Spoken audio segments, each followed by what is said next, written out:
A few years back, I had an idea pop into my head that if I was working at the Pokemon company and one day I was randomly pulled aside and told, hey, you have to make the entire new next generation of Pokemon and the region, the game mechanics, all that, what would I do if I was given that responsibility?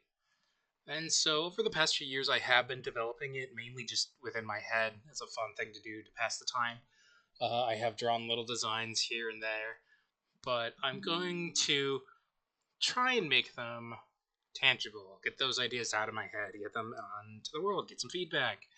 So today I have three starter Pokemon for my hypothetical Pokemon game.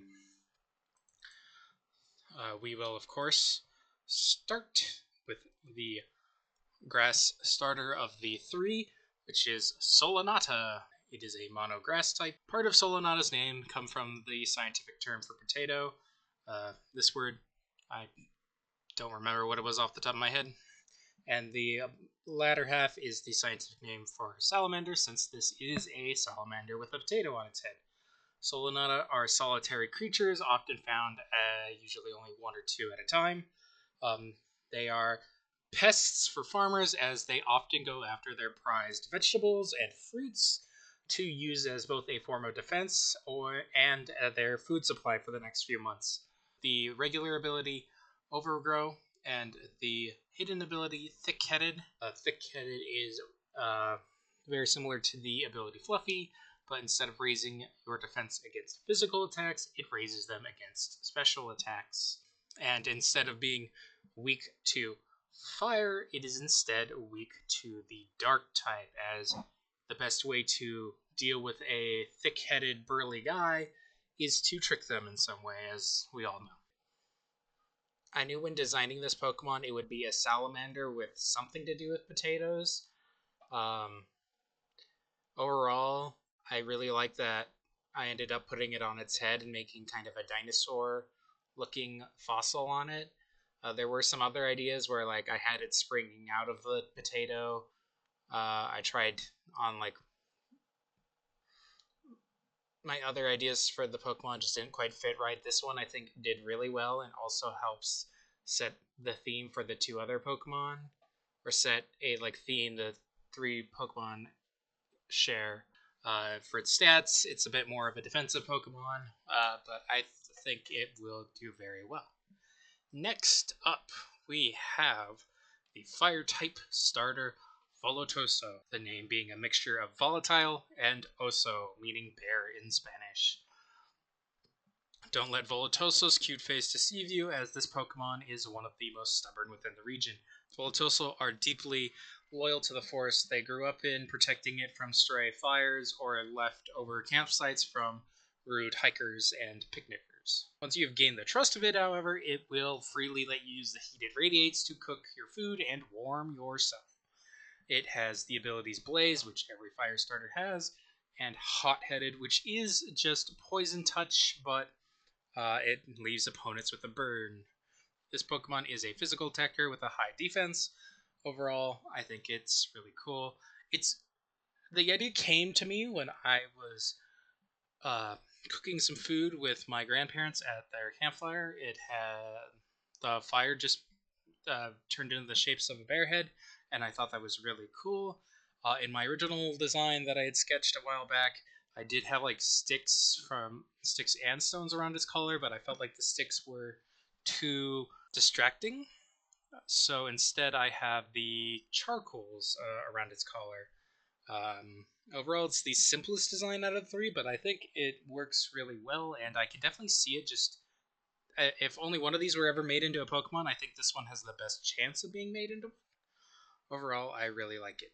And finally, we have the water type starter. Cadrillos, the water type starter of this region's name, comes from the scientific name for the horse, the Equus calibus, and hydro, as in like hydrodynamic. Cadrillos are often found in the tide pools around the region. Once the tide pools enter low tide, Cadrillos becomes quite the bully, as it Cadrillos is often the biggest thing in the tide pools and often bully other Pokemon into surrendering their food or shelter. It will do this until humbled by a bigger Pokemon or person. The best way to humble a Cadrillos is by popping its bubble, as it is always forced to retreat back to water.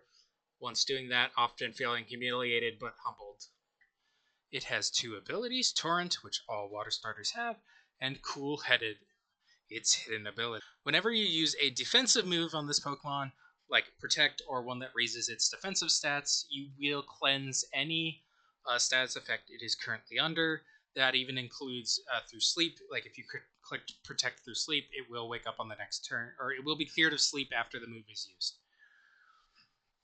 The overall design of this Pokemon was like it was going to just be a horse that was water themed, but that was kind of a bit basic. And we also have Keldeo, that makes it a bit hard to do. So instead, I turned it into a seahorse, but again, we already have a few of those designs. So overall, I gave it a mermaid's tail with this really well done water texture. I feel really proud of it. It looks like a water texture from like an anime or something, along with it also has these horse hooves, which I think plays more that it's a horse. I also enjoy the back fins a lot. This one just kind of fell together. I knew it was going to be a horse of some kind, but was making this and just thought, what if I gave it a mermaid tail? What if I gave it this bubble? And it kind of just all really fell together. This one might be my favorite out of the three, though I love them all pretty equally. Now, with those three introduced, I can talk about some of the overall themes. Number one, they all had something to do with their heads. Uh, Solanata has the potato on its head, while Volatoso's head is where the majority of its heat radiates from, and where it would like use its fire attacks from. I guess I should have said that in his dex entry, but oh well. Cadrillos has the bubble on its head. They're all related in their abilities, referring to a state of mind, being thick-headed or hot-headed or cold-headed. One theme I tried to get across with the three starters Pokedex entries is this idea of them being kind of mean or just not necessarily friendly. Mainly because I like the idea of you actually taming the creature. The starters I feel like have been treated as just best friends from the start, and like they are, but I do like the idea of you getting to grow a bond with your starter. Eventually, like them not starting out liking you, kind of like how Pikachu despises Ash in the first episode of the anime, but grows to respect him after he risks his life. And so I kind of want that vibe with these Pokemon. That's why all their Pokedex entries are kind of talking about them being kind of mean or just they're not nice. What you did was not nice. It's not nice to do that. The other theme, uh, since